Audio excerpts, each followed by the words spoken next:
आज बस प्रगुण भजन गायन करुचे आलोचना कर आम सब आलोचना शिक्षा दरकार कहीं ए समाज भितर मनुष्य सर्वश्रेष्ठ प्राणी सर्वशरीर मध्य सार दुर्लभ नर कलेवर जेते जीव समस्त मध्य शरीर मानव शरीर दुर्लभ दुर्लभ मानव आज बर्तमान समाज जो समस्या आमर जो थिला आमर परंपरा समाज संस्कार आज बर्तमान संस्कार बोले किछि नाही मानव पाई तो 16 कोटी संस्कार थिला संस्कार किछि अब नाही बर्तमान समाज भितर ए भारत वर्ष 4 कोटी परंपरा भितर प्रदिज्य होई 4 कोटी आश्रम 4 जग पे 4 कोटी आश्रम एवं मौलिक नीति मौलिक पंथा वैदिक धर्म आर्य सभ्यता यार भीतर हमर थिला 16 संस्कार आज बर्तमान संस्कार नाही एति पूर्व 4 युग भीतर सत्य युग तो छाड़ंतु त्रेता थिला त्रेता पारिवारिक परंपरा रामायण पारिवारिक परंपरा ए समाज परिवार पाई आदर्श होती रामायण परंपरा जाते जो मैत्री पिता माता प्रति स्नेह श्रद्धा भाव भक्ति सत्यनिष्ठा थिला आसीगला द्वापर जुग आसीगला तेणुक त्रेता जुग तोर मोर भाव नथिला समस्त स्नेह करते समस्त मोर तोर भाव नथिला आसीगला द्वापर जाके उद्धार होला प्रथम अध्याय पचारि द्रुतर पचार जे मामका पांडवा मोर पुत्र माने पांडु पुत्र माने लागिला समस्या समाज जो दुरावस्था केते राजा माले केते सब मंत्री गोली गानी चाली गले समाज सरकार हे भारत वर्ष भीतर तारी पदरे समाज ए भारत वर्ष समाज गुरुत्वपूर्ण समस्त वर्तमान के सरकार हे आमे जहाँ भगवान रामचंद्र बोली कहूँ रामचंद्र आज तृतीय जुग रामचंद्र थे पिता पुत्र थे पिता राति पाए रामचंद्र राजा था पितृ सत्य पाली जंगल को चली गले राजगादी परित्याग कर जंगल को चली गले आम जो भगवान बोली कहूँ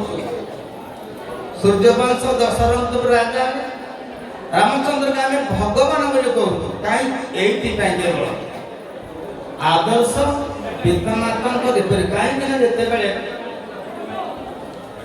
सर्वसम्मति क्रमे रामचंद्र को राजा करने प्रस्ताव थिला एवं संक्षिप्त कथा कहते बड़ बहुत कथा कहीं स्वल्प समय आम आलोचना करवा सीमित कथा समस्त जानती बहुत विस्तृत आलोचना करते संक्षिप्त कथा मार्मिक कथा आमर समाज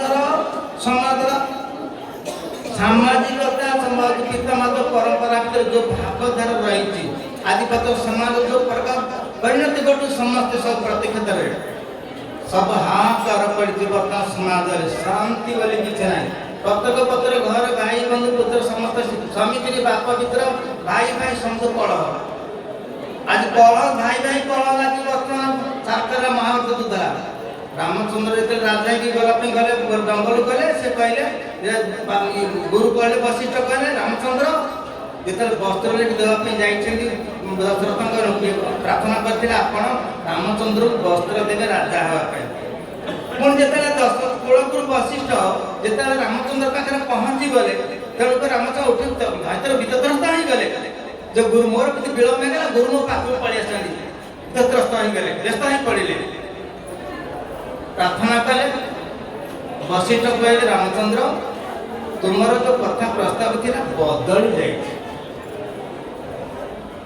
तुम राजा जो प्रस्ताव था बदली जाए कौन बदली गला ना बर्तमान तुम बापा राजा कहते बापा बापा तुमको तो बनवासी हमें पड़ो रामचंद्र तले ठीक अच्छे ठीक अच्छे बापा जदि निर्देश थाए मुझे कौन से आश्चर्यजनक अद्भुत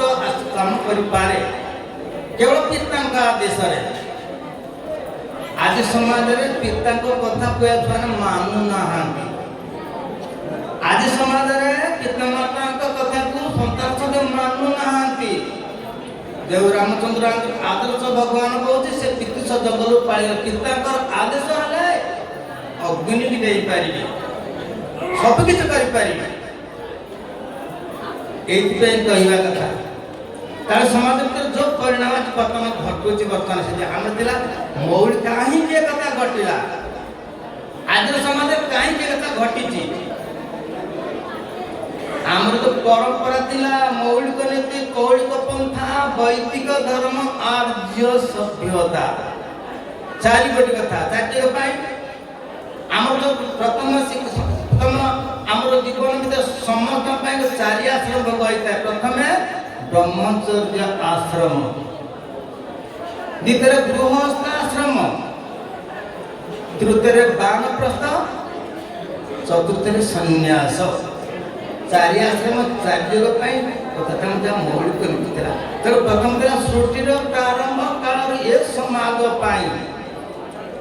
सृष्टिर प्रारंभ काल ये समाज थिला जेपरी मंदिर सर्व उद्धार पताका शोभा पाऊ थाए जेपरी मंदिर सर्व उद्धार पताका शोभा पाऊ थाए ये समाज रे सर्वोदर मां मानकर भूमिका गुरुत्वपूर्ण एक आज नाम ये समाज रे सर्वादौ मां मानकर भूमिका गुरुत्वपूर्ण तेणु प्रथम कहते मातृदेव भव मातृदेव भव माता को देवता मान द्वितीय पितृदेव भव पिता को देवता मान जो आचार्य देव भव गुरु को शिक्षा गुरु को देवता मान चतुर्थ आध्यात्मिक गुरु जो मुक्ति मार्ग कथा प्रदर्शन करती आध्यात्मिक गुरु कथा कहे तेणुक प्रथम कथा है प्रथम कथा कहीं बर्तमान समाज बिगड़ी समस्त जानता आम जाने संस्कार समाज पिला संस्कार हूँ एक गुरुत्वपूर्ण समस्त जानवा दरकार एक आदौ विचार नहीं भीतर शिक्षा दि जाऊ ना तेणुक आज पे मानुना प्रत्येक पिता माता दुर्दशा वृद्ध पिता माता दुर्दशा परिवार भीतर द्वंद्व कल प्रत्येक मुहूर्त शांति बोली किसी ना आज आ गोटे कथा जान समस्ते आम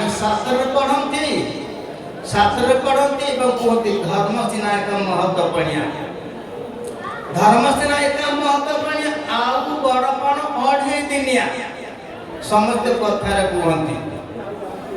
धर्म कहती शास्त्र पढ़ती कथार कहती तो धर्म भावटा केमी एक हृदय को प्रवेश करे ना धर्म धार्मिक भाव धार्मिक धार्मिक कर्तव्य आम समस्त कथार कहू शास्त्र पढ़ू कथार कहू कि आम कार्य आसना जानामी धर्म न जब प्रकृति आम धर्म जानूँ कि धर्म प्रवृत्ति आसना जानामी धर्म न जब निवृत्ति अधर्म धर्म सुख सौंदर्य उन्नति कल्याण सब जाना पर धर्म प्रवृत्ति आसना अधर्म पाप दुख यंत्रणा जाने पर अधर्म निवृत्ति हेउनाहांती ये समाज परिवार जो सन्यासी संसारी प्रथम भीम भाई भजन रे संसारी सन्यासी कथा प्रथम गृहस्थाश्रम गुरुत्व देइछन्ति प्रथम गृहस्थ आश्रम कथा कहिछन्ति परमात्मा परमेश्वर वर्णना विशाल वर्णना पर द्वितीय कथा अच्छे संसार पर परिवार मार्ग परिवार एक कथा कहते शुभ कर्म विधान करुछन्ति कर्म मान पिता माता विधान द्वितीय गृह कर्म तेजी भक्ते ଗୃହ କର୍ମ ତେଜି ରକ୍ତେ ପଚାରୁଛନ୍ତି ଜଗତେ जीव उद्धार निमित्त भरोसा परिणाम संसारी सन्यासी आगे चलता ब्रह्मचर्य आश्रम थिला वृद्धाश्रम अच्छी बर्तमान सन्यासी और बानप्रस्थ नाम दिया ब्रह्मचर्य आश्रम ना केवल संसारी सन्यासी प्रवृत्ति निवृत्ति सकाम निष्काम तो सकाम निष्काम आम निष्काम निर्वेद आम कहू निष्काम पढ़ु निष्काम निर्वेद अनाथ निशब्द निष्काम निर्वेद ज्ञानी गण माने जानती ए वेद निष्काम निर्वेद आमर प्रथम कहू शास्त्र पढ़िल प्रत्येक मुहूर्त सबुथिरे आमर सब कामना बुद्धदेव कहते कामनार विनाश मुख्य कामना विनाश बर्तमान संपूर्ण निष्काम धर्म निष्काम कथा कहू सब काम पूरा कामना परिपूर्ण रही तेणु सन्देह तेतन कहते कहीं ना कहीं जपर ए समस्त गोटे मंदिर घर कले घर मंदिर जपर मूल शक्त हवा दरकार गोटे मंदिर कहते मूल केते शक्त गोटे मंदिर चिची पार घर कले 100 घर कले केते मूल दरकार तेणु ए समाज गृहस्थ